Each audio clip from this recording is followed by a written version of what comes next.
Университет «Иннополис» заинтересовался проектами якутских резидентов технопарка.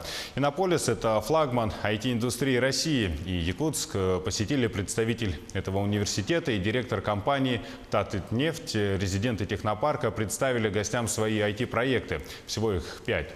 А после встреч гости подписали соглашение о сотрудничестве в целях поддержки развития малых инновационных предприятий и инновационной структуры в республике. Подробности у Анастасии Кобызевой.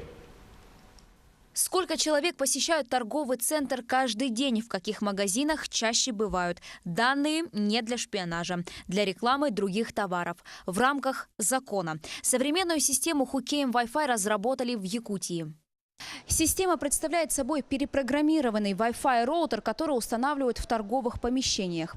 Он собирает метки смартфонов посетителей, а затем при помощи сервисов Яндекс и Mail.ru покупатели могут видеть рекламу данного магазина. Система работает независимо от того, включен Wi-Fi на сотовом или нет. Сейчас технологию дорабатывают, пока применяют в магазинах и ресторанах. В сентябре разработчики планируют запустить пилотный проект в школах. Если мы поставим наше оборудование в классе, то мы будем четко знать, получать сигналы в виде СМС, либо пуш-уведомлений, что мой ребенок точно зашел в класс, что он там начал обучение, и во сколько он вышел из этого класса.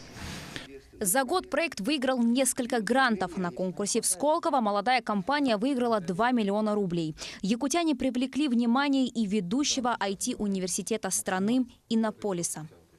Для розничного ритейла это очень интересное приложение. Мы хотим применить ее на АЗС, на наших. У нас 500 сеть 500 АЗС Татнефти.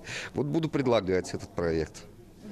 Робот-уборщик, IT-школа, управление жильем через смартфон. Эти проекты также представили гостям из Татарстана.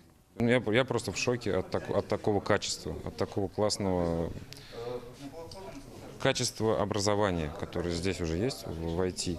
Мы сегодня увидели несколько стартапов, которые уже сейчас мы везем в университет «Иннополис».